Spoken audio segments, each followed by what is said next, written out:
What's good, y'all? Shaman the Bigga P, and just want to talk about two fights.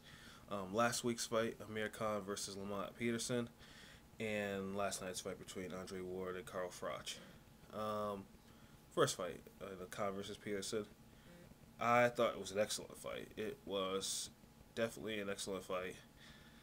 Um, Amir, I know, was created a stink on the post-fight interview, saying that he shouldn't have lost and all that other nonsense. But he did fight like a champion should have. I mean, at times, yes, he did stagger Peterson, and seemed like he was probably going to punch to a center into the canvas. But there was the pushing off, which he did repeatedly. For me, I thought he probably should have taken more points away. But there was only two times that he did it, and then of course the crucial one in the last round, which probably is the reason that lost him the fight on the cards. Um, but yeah, I was happy to see that good, effective body punching, for once, was judged correctly over the flurries that Amir was throwing, and then him just backing off, backing off, flurrying, pushing off, and then of course the stupid braggadocio with him pointing to his chin, having Peterson try to crack it. Hell, I was hoping that Peterson would. But Peterson only has average power. He doesn't have the type of power that I would say that would spark somebody out or spark a world class fighter out. I was hoping that it would be the case, but unfortunately it wasn't. I was really happy to see Lamont win the fight. I know my girlfriend, who's not really the biggest boxing fan, but if I'm watching it and she's around it, she usually watches it. Not like she has a choice, because usually I tune her out if if she's not if she's not with the program. And even then she was like, "Oh, I'm so happy the black guy won." I was like, "Okay," but yeah, I was happy to see Lamont win. Because I know it's been a long time. Trying to erase that disappointment from the other loss to Tim Bradley. A fight where I thought he was going to beat Bradley, but I don't know what happened there. But that's. But what's in the past, and now he holds, what is it, WBA and IBF titles now. So there's fights for him. But hey, I'm definitely receptive for them, doing it again in the rematch. If they go to London, so be it. Maybe Khan will learn that if you want to stay champion, you gotta fight like a champion. None of that you know backing away, pushing off, all types of stuff. That's not how champions fight. So yeah, I look forward to the rematch, which is probably inevitable. And last night's fight, Andre Ward versus Khan-Peterson. Now, I thought it would be clear that Ward will win by decision. Um, but I knew Froch would probably go all out. Last night, that didn't happen. Ward won. There's no question about that. He was those lead left hooks broke. It seemed like it looked like it really did some damage to Carl Froch, and even staggered him a couple times.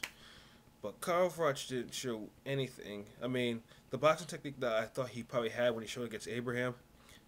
It was like not. He didn't even attempt it. He was just. He looked like he had no game plan.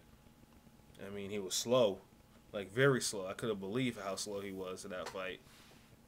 And he just, pretty much it was just war. It was a clinic, thorough beating of Carl Froch. The only thing that would have made that fight a lot more better is if Ward actually had the power to actually knock somebody out. He's an average puncher at super middle, and unfortunately that was, and Carl Froch has a good enough chin where if he gets staggered, but he's not gonna go down easily. But regardless, now Andre Ward is now in my eyes probably the number one man in the division. He holds the WBC and the WBA super middleweight titles. And a fight with Butte is definitely, I definitely expect something, in 2012.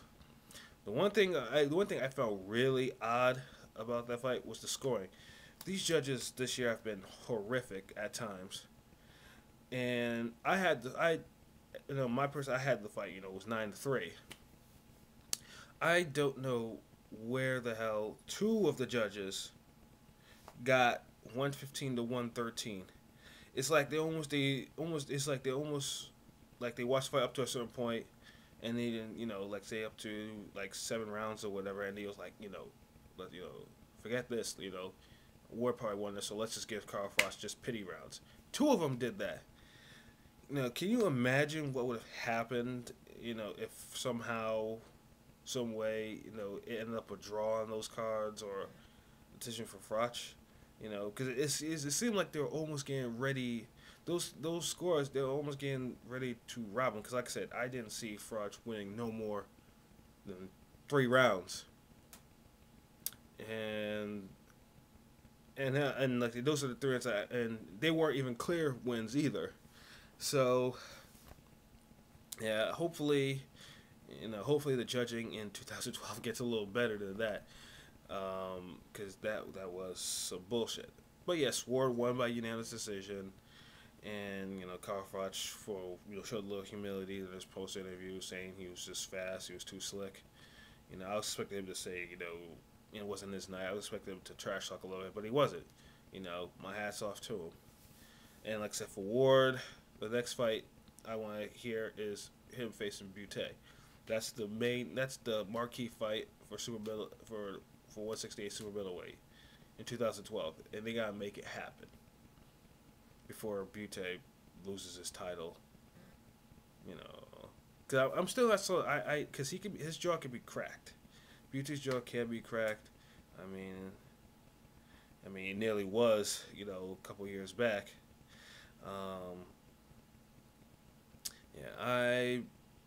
Hopefully, when they make the fight, they make it outside of Montreal. I personally want to see it in the U.S. But anyway, those are my brief thoughts about those two fights.